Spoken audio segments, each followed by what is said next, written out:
तालुक्यामध्ये एकंदरीत आरोग्य विभागाच्या बाबतीतली अनेक वर्तमानपत्र तथा सोशल मीडियाच्या चॅनलवरती तालुक्यातील वैद्यकीय स्थिती ढासळली आणि तालुका व्हेंटिलेटरवर गेला अशा ज्या माथ्याखाली ज्या काही बातम्या आल्या होत्या त्या बातम्यांच्या आधारे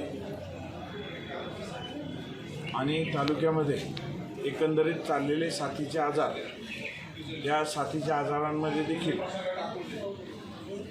काही गावांमधील रुग्ण दगावलेले आपल्याला पाहायला भेटतात आहे.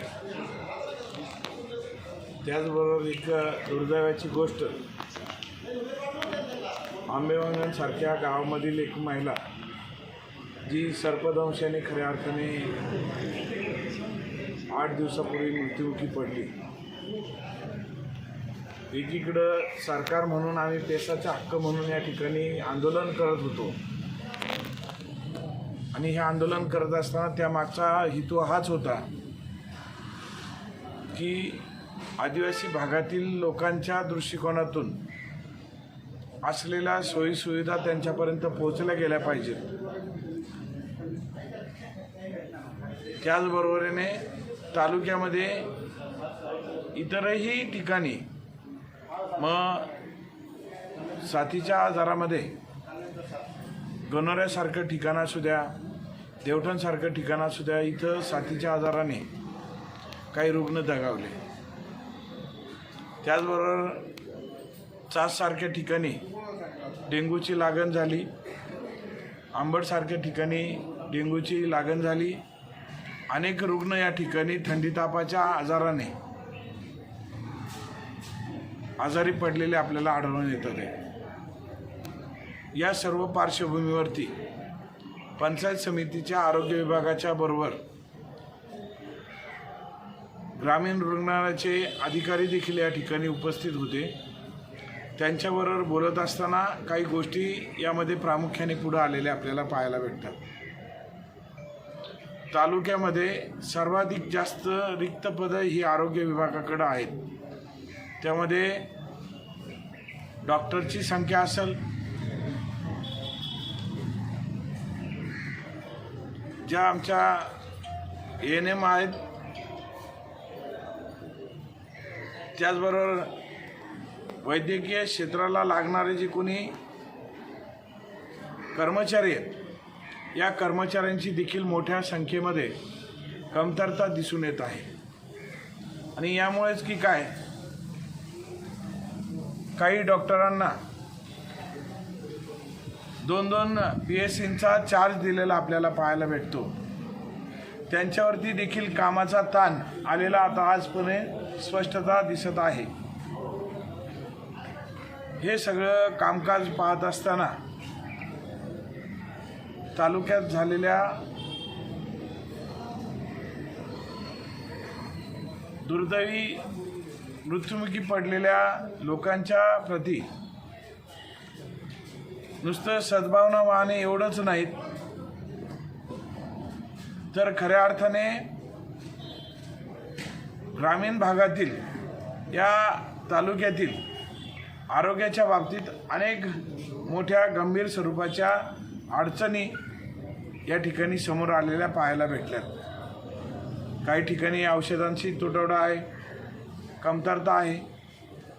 जे काही अधिकारी शासनाकडून नेमलेले पाहायला भेटतात ते काही कार्यरत दिसतात आहेत, परंतु इतर ठिकाणी त्यांना सेवावर्ग केलेला आपल्याला पाहायला भेटतं आहे.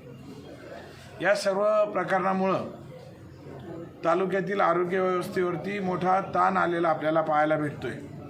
आणि यामुळेच की काय, कुठंतरी आरोग्य व्यवस्था ढासळलेली आपल्याला पाहायला भेटते. या अनुषंगाने जी माहिती घेतली, ही माहिती घेतल्यानंतर वरिष्ठांशी संपर्क करून तातडीने ही रिक्त पदं भरली गेली पाहिजेत. जो आरोग्याच्या बाबतीमध्ये जो ढासळलेली स्थिती आहे ती सुधारावी. औषधोपचार या ठिकाणी त्वरित उपलब्ध व्हावेत. त्याचबरोबरीने या ठिकाणी जे डॉक्टर्स कमतरता आहे ते डॉक्टर्स तातडीने या ठिकाणी द्यावेत। या तालुक्यामध्ये जर आपण पाहिलं तर गेले महिनाभर अतिवृष्टीने खऱ्या अर्थाने हैराण झालेला आपला तालुका, एकीकडं अतिवृष्टी आहे, दुसरीकडं साथीचे आजार आहेत आणि अशा परिस्थितीमध्ये या विभागाकडं त्यांच्या ज्या काही अडचणी आहेत या अडचणी समजून घ्यायला कोणीच पुढं आलेलं दिसून येत नाही।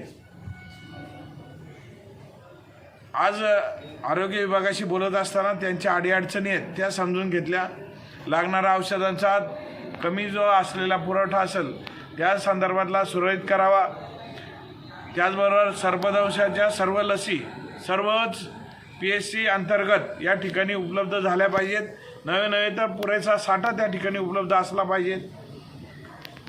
त्याचबरोबर या ठिकाणी कुत्रे चावणे, पिसाळलेले कुत्रं चावणे या सर्व बाबींच्या लसी देखील त्या ठिकाणी उपलब्ध असल्या पाहिजे। या संदर्भातल्या BDO साहेब, त्याचबरोबर तालुका वैद्यकीय अधिकारी शेटे साहेब, सर्वच PSCचे डॉक्टर्स यांच्याबरोबर ही बैठक झाली। या बैठकीमध्ये त्यांनी देखील ज्या कमतरता आहेत त्या कमतरता सुधारून घेऊन येत्या 2 दिवसामध्ये ज्या काही तुटवडा असेल तो तुटवडा जिल्हा परिषदेच्या आरोग्य विभागाकडून लागणारे औषधं या ठिकाणी उपलब्ध होतील।